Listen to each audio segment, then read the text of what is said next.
अनंत कोटी ब्रह्मांड नायक राजाधिराज योगीराज श्री स्वामी समर्थ महाराज अवधूत चिंतन श्री गुरुदेव दत्त.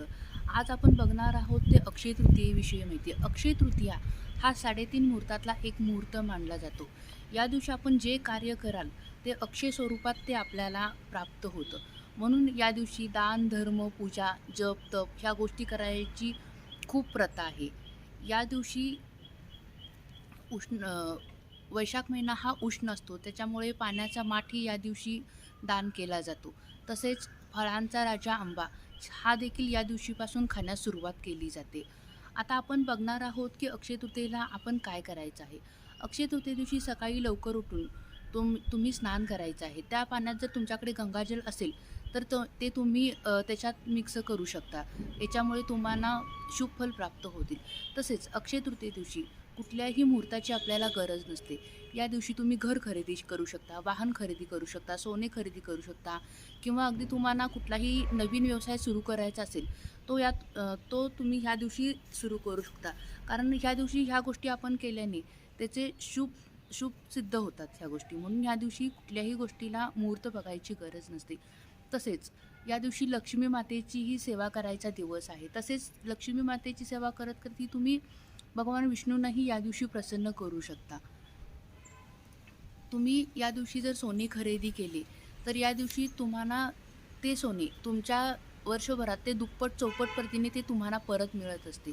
त्याच्यामुळे या दिवशी सोने खरेदी करण्यालाही खूप महत्त्व आहे. तसेच या दिवशी जर तुम्ही श्रीयंत्र हे हिंदू धर्मात खूप श्रीयंत्राला महत्त्व आहे. लक्ष्मी मातेचे हे श्रीयंत्र जर तुम्ही तुमच्या विकत आणून जर त्याच्यावर पूजा अर्चा केली किंवा मंत्रजप केली तर ते तुम्हाला शुभ सिद्ध होतं व त्याचे फळ तुम्हाला वर्षभर राहतं. तसेच या दिवशी केलेले दान धर्म ह्या गोष्टीही तुमच्याजवळ कायम राहतात. या दिवशी कुठलेही तुम्ही चुकीचं काम करू नका, कारण तेच तुम्हाला या दिवशी केलेले प्रत्येक काम हे तुम्हाला शुभ फल प्राप्त देणार असतं. त्याच्यामुळे या दिवशी होता होईल तो एवढं तुम्ही पुण्य मिळवायचा प्रयत्न करा. खरेदी करण्यालाही खूप महत्त्व आहे. आता आपण बघणार आहोत की अशा कोणत्या 10 गोष्टी आहेत की ज्या आपण करायच्या आहेत. आपण या दिवशी दान धर्म करायचा आहे, पूजा जप तप ह्या सगळ्या गोष्टी करायच्या आहेत. यामुळे याचा तुम्हाला कायमस्वरूपी फायदा होतो. कारण तुम्ही जप तप केलं तर हे आयुष्यभर तुमच्यासोबत अक्षय प्रमाणात राहत असतं. त्याच्यामुळे या दिवशी पूजापाठ वगैरे ह्या गोष्टी केल्या जातात. तसेच दुसरी गोष्ट, तुम्ही या दिवशी सोने खरेदी करा. याच्यामुळे तुमच्या संपत्तीच्या भांडारामध्ये अक्षय प्रमाणात वाढ होईल. तसेच ते सोनं खरेदी केलेलं तुम्हाला दुप्पट चौपट परत येत असतं तुमच्याकडे, त्याच्यात वाढ होत असते. ते सोनं कधीही तुम्हाला घाण ठेवायची किंवा विकायची वेळ येत नाही. असं म्हणतात की खूप नाही काही झालं तर निदान एक सोन्याचा मणी तरी तुम्ही त्या दिवशी घ्यायलाच पाहिजे, काहीतरी हे करून. तसेच दुसरा उपाय, या दिवशी तुम्ही लक्ष्मी मातेची पूजा करू शकता. लक्ष्मी मातेची पूजा करायचा जरी दिवस असला तरी तुम्ही भगवान विष्णूंनाही प्रसन्न करून घेऊ शकता. यावेळेला भगवान विष्णूंची जर तुम्ही पूजा केली तर ते लवकर तुम्हाला प्रसन्न होतात व तुमच्या सगळ्या मनोकामना पूर्ण होतात. आता या दिवशी श्रीयंत्र घरी आणून जर तुम्ही त्याची पूजा केली तर तेही तुम्हाला शुभ फळ प्राप्त होतं त्याचं. तसेच या दिवशी भगवान विष्णूंना प्रसन्न करण्यासाठी तुम्ही प्रसादामध्ये तुळशीची पाने ठेवू शकता. याच्यामुळेही तुम्हाला चांगले रिझल्ट बघायला मिळतील.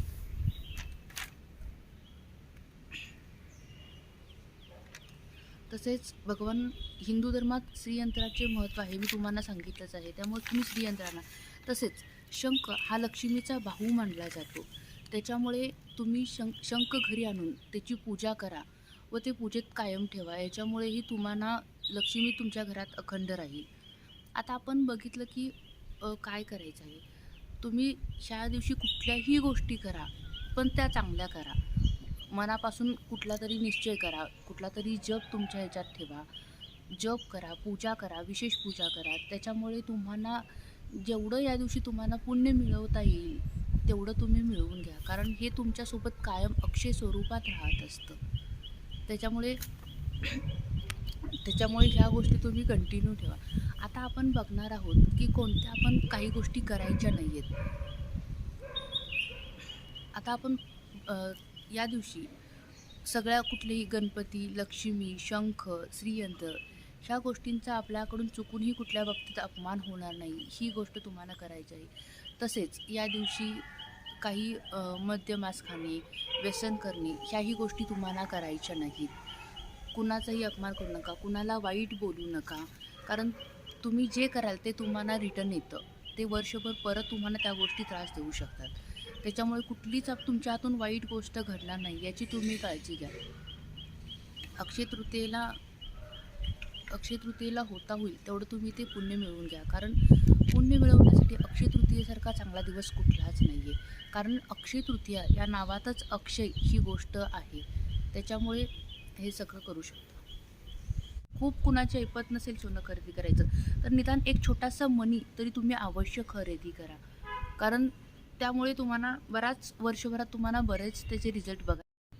अक्षय तृतीये दिवशी कुणालाही उधार पैसे देणे टाळावे. कारण असे केल्याने तुम्ही तुमची लक्ष्मी दुसऱ्यांच्या घरी वळवता आहात. त्याच्यामुळे या दिवशी कुणालाही सोने उधार देणे टाळावे. तसेच या दिवशी सोने हरवणे हेही अशुभ मानले जाते. त्याच्यामुळे काळजी घ्या तुम्ही. तसेच या दिवशी सोने खरेदी करा, बाकीच्या वस्तू खरेदी करा, पण स्टील, ॲल्युमिनियम ह्या गोष्टी खरेदी करू नका. कारण ह्या गोष्टीवरती राहूचा परिणाम असतो. त्यामुळे तुम्हाला वाईट त्रास होऊ शकतो. त्याच्यामुळे या दिवशी कुठल्याही ॲल्युमिनियम, स्टील ह्या गोष्टी खरेदी करू नका. माझा व्हिडिओ कसा वाटला हे मला तुम्ही कमेंटमध्ये करा. हे माझं यूट्यूबचं चॅनल, याला तुम्ही लाईक, शेअर आणि सबस्क्राईब करा. श्री स्वामी समर्थ.